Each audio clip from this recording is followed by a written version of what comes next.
Welcome to another edition of SPE Live. Today's discussion will be the third and final talk in our series focused on COP26. The 2021 United Nations Climate Change Conference, also known as COP26, took place in Glasgow, Scotland, in the United Kingdom between October 31st and November 12th of 2021. Today, we're going to focus on what was accomplished at COP26 and identify a few key takeaways for SPE members. We will also cover the issues that remain unresolved and other notable headlines. We won't get to everything. We're going to have a 30-minute talk, so we'll do our best. My name is Trey Schaefer, and I'm a senior partner at ERM based in Houston, Texas, and I'll be your moderator today. I've served in the past on the SPE Board of Directors as an HSE Technical Director and previously as the Gulf Coast Section Chair. Welcome to everyone, and thank you for taking time out of your busy schedules to spend the next 30 minutes with us. Before we begin, I should mention that the Society of Petroleum Engineers Gaia Sustainability Program, which is a key feature of this event, aims to enable all individuals within organizations to create actions to address the planet's sustainability challenges. We don't have much time today, and this 30-minute session will just skim the surface. We hope you'll find this discussion useful, so please make sure that you're putting any questions in the event that we have time in the chat, and I'll do my best to get to as many of those as possible. And now it's my pleasure and privilege to introduce our panel. So we have Braulio Pickman. Braulio is a technical director with ERM based in Sao Paulo, Brazil. Braulio was elected to serve as a consultant for the Carbon Credits and National Inventories committees for the UNFCCC, a position that he's held for over 15 years. We're also joined by Deb Ryan. She serves as the head of low carbon market analytics at S&P Global Platts.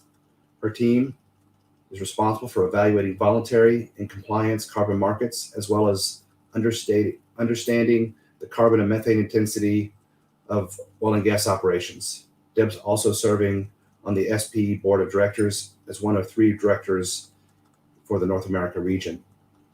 And finally, we have Lee Salisbury. Lee's a technical director with ERM's low carbon economy transition practice at ERM, where he's been a leader in ERM's energy and climate change practice for over 20 years.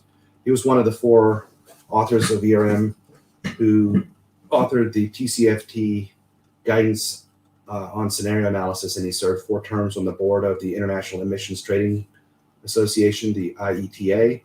And then prior to ERM, he was a senior official at the International Energy Agency, IEA, in Paris, France. So I'd like to give a huge thanks and a word of congratulations and appreciation to our team for participating today. So I'd like to start off with the first question, really is to dig into what was accomplished. And I'd like to start with Deb, if you wouldn't mind sharing some reflections on that topic. Yeah, thanks, Trey. For me, the COP26 takeaways, obviously there was a lot that came out of it, and we're going to talk about that a lot. But for me, really, it was around the economic commitment, financial commitments by companies and countries to actually put money into energy transition. Because really, without any financing, without the economics to go with it, these projects are not going to get off the ground. So for me, that was the main takeaway, and the really high level takeaway from COP26 on that last night. So, thanks, Deb. Braulio, what are your thoughts? Yeah, I have this concept of half empty, half full glass. And I think that in principle, if you look into the final goal of this whole initiative, which is to contain the growth of CO2 concentration in the atmosphere, everything we did in the last 25 years had 0 effect. The concentration of CO2 in the atmosphere continues to accelerate. We had a very slight pause due to the pandemic, but it's now increasing again. And the concentration of methane, the increase that is experiencing in 2021 will be the largest ever. So I think we have all the negotiations, the moderate progress, but the practical result is still not there. Yeah, that's my perception. Thanks, Braulio. Do you think that the increase in ambition was enough? I believe it was not enough. We do have some progress. We were at 2.7 degrees, which is also a theoretical number. And now it seems that we are at 2.4 degrees. And that's too much. That will result in the need of huge investments related to adaptation.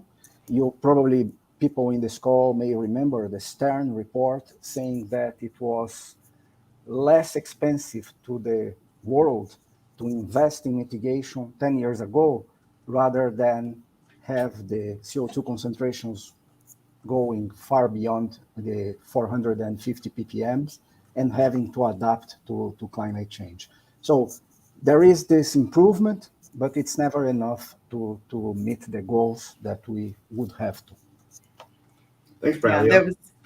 I was going to say there was a lot of people very concerned that we wouldn't get that the 1.5 degree is still in sight, but there's a lot of people that are skeptical that is going to actually happen with the commitments that have been made. So it's going to be a challenge. I completely agree with Braulio's comments. So Thank you. And we had a second question here. We've got 5 in total, and then we'll open it up for Q&A. And as I've seen some correspondence going back and forth in the comments, I see that it would be good to get some input from the audience. So, Deb, maybe we start with you on the relevant takeaways for SPE members. And I'm going to have to go let my chihuahua out. So, it's an unpredicted circumstance. So stand by. yeah, I mean, I think for me, one of the big focuses of COP26 that is especially relevant for SPE members was the discussions around methane. There's going to be increased scrutiny. There was commitments by a number of countries, including the US and Joe Biden, that they're going to focus in on methane and methane detection and methane emissions. And this is something that within the oil and gas industry, we have absolute control over making sure we're monitoring emissions, reducing our footprint as much as possible. So, as Trey mentioned, today's session is really brought about by the SPE Gaia program, and measuring what matters is one of the key pathways as part of that program. And really understanding how we're measuring methane to make sure that we can reduce it is key. And there was a 3-part webinar series that was done earlier this year, specifically around some of the innovation and technology associated with methane production, methane monitoring, and methane emissions. So really, I think for SPE members and for us as petroleum engineers and looking at our operational footprints, that was absolutely key. So that one was vital. Thanks, Deb. Can I jump in and complement? Absolutely. Yeah, okay. So I totally agree. I believe the establishment of this reductions target for methane is a key element, 30% from 2021 in 2030. The other element I think was really, and there is one missing point, some countries that are really important in this topic of methane emissions, like Russia, India, China, and Saudi Arabia, they did not sign this commitment. So that's a problem to solve. The other element I see as relevant is the carbon markets, the unlocking the rule book for carbon trading. And another thing that I think it's important, because I believe petroleum, the oil and gas sector as a whole, is seeking for offsets that could compensate unavoidable emissions, and nature-based solutions, they are involved in this process. But there was a drawback in terms of decisions that temporary credits, and that's very much about forestry projects or other nature-based solutions removals. We know there is this new trend on soil organic carbon as a source of removals. So this is for now excluded from the potential opportunities, is being left to the voluntary market. It will not be in the centralized carbon market that will be held by UNFCCC, which is the continuation or a new version of the CDM with different rules for everyone to participate. Yeah. Thank you. And I just add a little tag on to Deb's comments that SPE is really beginning to focus on the topic of methane, and one of our next initiatives will be to create a methane discussion group. So stay tuned for that. That will be preceded by an article related to methane that's coming up in an upcoming version of JPT. So thanks, Deb and Braulio. So on the issue, are there things that weren't resolved? What was unresolved? Let's say maybe Deb, you could kick it off on the topic of unresolved issues. Yeah, thanks, Trey. I mean, I think for me, one of the big questions that remains unresolved is how are we going to electrify everything? We saw some pretty big commitments around electric vehicles, and we're seeing as electricity demand continues to increase across the world for not just electric vehicles, but for everything, that is going to put strain on the current supply of power and electricity. And again, that financial investment in new forms of electricity generation so that those EV goals and other targets can be met is going to be a huge challenge. We're seeing in Europe at the moment that the price of the coal is actually accelerating and really high because they're having to use it to generate electricity underneath the EU ETS right now. And so that financial investment in things like hydrogen and other things, including natural gas potentially, but also using CCUS to reduce the footprint of existing generating fuels, including natural gas and coal, is going to be key because we're going to need a lot of electricity, and we're going to need to make sure that we've got not only the investment in that, but the infrastructure that goes with actually getting that electricity out to everybody as we look to essentially electrify everything. So, thanks, Deb.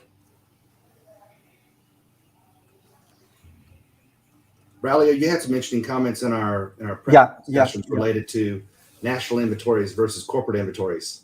Maybe you could touch on that a bit. The unresolved issues. I just would like to follow up on what Deb was saying, because I believe it's really a key element how to restructure our economy that we have enough electricity being produced by renewable sources. And to that end, a huge investment is required, maybe subsidies, to foster this new economy or this new low carbon economy. And one element that has been discussed in the WBCSD is that we need to have much more integration than we have nowadays between business, investors, and governments. So it seems to me that each of the three are going in different directions in this regard. And we need to have them aligned and working together. And that probably is the way to have the flow of financial resources in the right place to be. Another issue is something that it's a storm that is in the horizon, which is the national inventories that are used as the basis for establishing any targets and the NDCs. They have very likely different methods and different results from corporate inventories and plans. So in the private sector, nature-based solutions are being used extensively to consider carbon neutrality. Many companies are committing to that. However, in the official space, many of the negative emissions or removals, they are not considered as a valid element. So we need to have this kind of adjustments. And again, it depends on more interaction between the business and the government to get there. In 2023, we have the stock take, which is a process from United Nations, and it will start checking for consistency in numbers that are being presented by countries. And that's going to be in conflict between the business sector, the governments, and there is something else that we already referred to, which is the new monitoring techniques, mainly based on satellite imagery. They are, for example, showing to us that methane emissions exceed by far what is being reported by all sectors of the economy, including agriculture and the oil and gas sector, the main emitters. Yeah. Well, thank you. That was great. We're still proceeding with our questions, and I I'm thinking about, the impact that COP26 is going to have on countries and their ambition to reduce emissions. You mentioned a few countries that had some issues and concerns. How will this impact those countries, and then how will the COP26 impact the companies that we work for? Yeah, I believe COP is a signal in the right direction. It's not sufficient, but it started to unlock some elements that were frozen since 2015 when we had the Paris Agreement. So after that, almost nothing happened. This year, I believe we are starting to move again in the right direction. So this is an incentive. It gives the private sector some certainty that they have to continue to invest in this direction. So I believe companies will continue, because I believe they are already doing this effort to mitigate, to declare their neutrality at some point in time. I believe the drawback related to nature-based solutions, or more specifically, temporary removals, will be problematic. On the other hand, something I didn't mention before, for CCS, we have a very good framework now. So this is going to fly, I believe, in the new system of carbon trading. We have some issues related to government, private sector, Article 6.2, 6.4, but I think this is going to be solved. So I see more acceleration of the actions related to mitigation and adaptation in the private sector, and governments starting to move forward. Yeah, that's it. That's great. Maybe we can bring Lee in.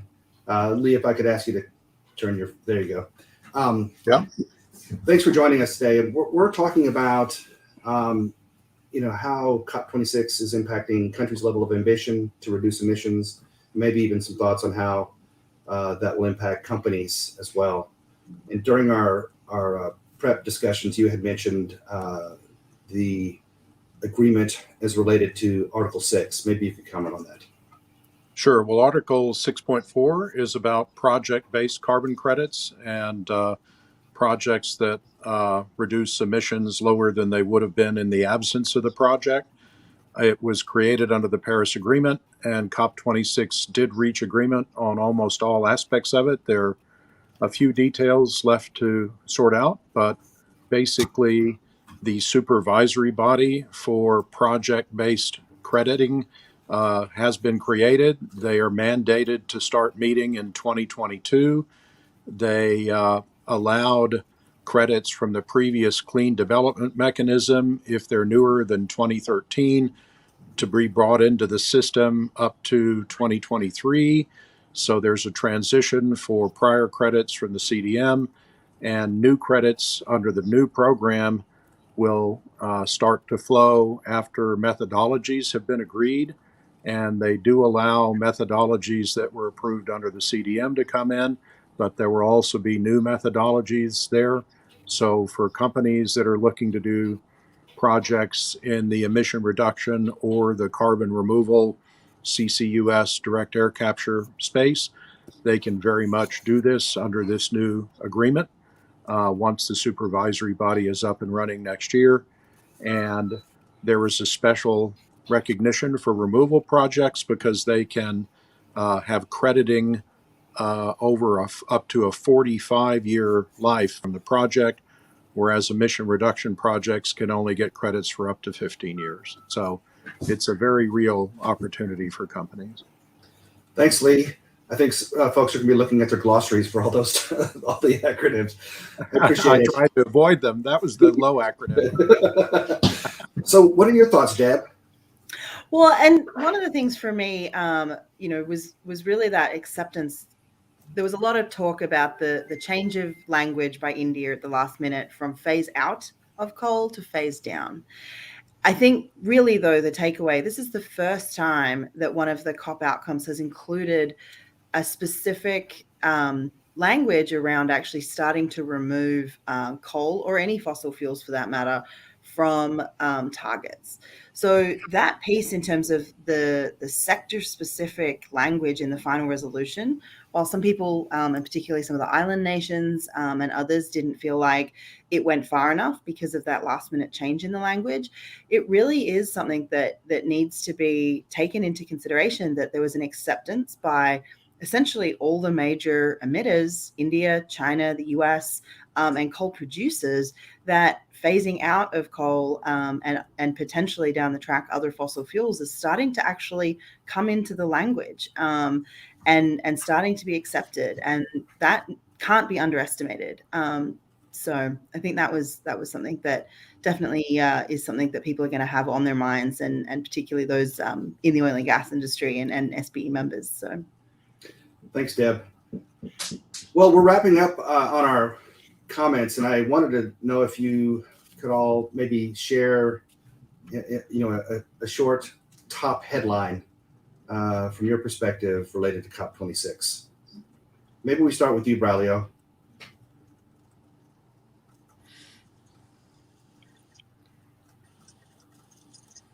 Sorry, I was on mute. One key element, I believe Lee provided more details on what is now going to happen in terms of carbon market. So this was one of the top headlines. So unlocking the preparation of the rule book. And this is the positive. And on the negative side, the fact that the level of ambition is still not there.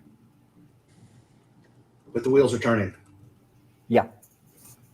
And Deb, what are your thoughts? What's your headline? I think, as SPE members, as petroleum engineers, I think, at the heart of any good engineer is a solution-based person who wants to solve problems. There are huge problems that still need to be solved with this. It's going to take a lot of innovation. Again, like Braulio said, to actually meet those commitments, even if they are, I would say very stretched commitments to keep to the 1.5, it's going to take a huge amount of innovation, and it's going to take a huge amount of investment, particularly in things like reduction projects like methane reduction and CCUS and things like that. So for me, the financial investment required to meet these creative solutions to actually meet these goals is really the key takeaway for me. Thank you. And Lee, we have a little bit of time. We're kind of ahead of schedule. So if you have any thoughts on the headlines, I'd be interested to hear what you have to say. Well, Braulio already built on what I said, that carbon credits are real after this. Another aspect of Article 6 is that countries can cooperate and essentially trade national or country level reductions. And this can be done bilaterally or multilaterally. So a key thing is that countries can cooperate without it requiring a global 190 country action. It allows country to country cooperation and multilateral cooperation. And I think a real commitment was shown at COP26. Even though there wasn't a formal increase in ambition, there's a so-called stock take built in for 2023 when the next round of national plans are going to be done. But this international cooperation under a different part of Article 6, I think, is also a big accomplishment. And you can see a subset of countries that are particularly committed to this moving ahead, even if a few other countries are not moving as fast. So I think that's a really important development as well. That's great. Thank you. Well, I'm looking in the comments and we don't have any questions. So are we having any final thoughts that haven't been addressed that have occurred to you as we've been going through? Or have you tapped your plan? Yeah, I'd like to raise something that we address it very superficially, but I believe we can dedicate more because I believe it's very specific. I think it will be important for the oil and gas sector to find out what the best option is to tackle the baseline in terms of methane emissions.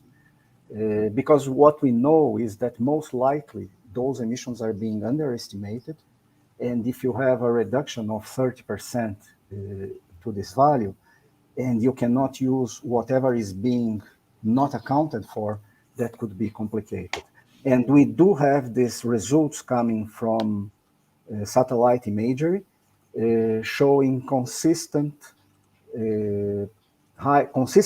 higher emissions of methane from oil and gas facilities in flaring, in venting, in fugitive emissions than what's being reported.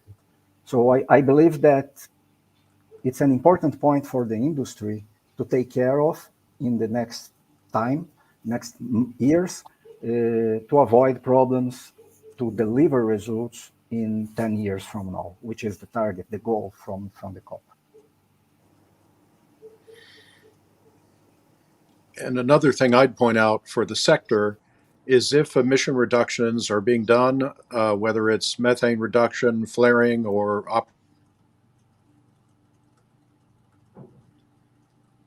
Lee, you have muted somehow. We've lost Lee's audio. Any thoughts, Deb? Yeah, I mean, I agree with Braulio. I think it's going to be an ongoing, the oil and gas industry has a huge role to play in the ongoing reduction of emissions. There's been a lot talked about, the expertise we have in terms of CCUS. If you do something voluntarily, then whether there's a carbon credit element that can help you finance that will be a very important thing going forward. Thanks, Lee. You had dropped out a little bit, so we missed the middle part. We missed the middle part between the cookies.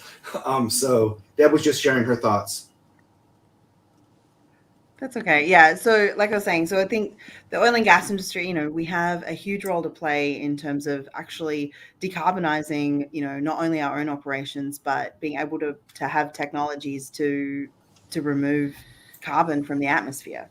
I think that's going to be absolutely critical and absolutely key to keep countries on track and for different people to make for different countries to make their targets, to stay to stay on track and to meet the stock take like Lee and Braulio were talking about. So, I think this group, this society has a huge role to play in decarbonizing and making sure that we do meet those targets to stay within that 1.5 degree, stretch target. So. Thanks, Deb. And so with that, I think we're coming up at the end of our time. I appreciate everybody's participation. And you can look forward to more information from SPE on the topic of methane, as I mentioned before. And maybe you could consider becoming connected to the SPE Gaia program, which is our flagship venue for sharing sustainability and climate-related topics. So thanks to our speakers. We really appreciate you being here. I know this is difficult to squeeze into your days, but we're really grateful for you sharing your insights along the way today. Thank you. Thank you. Thanks.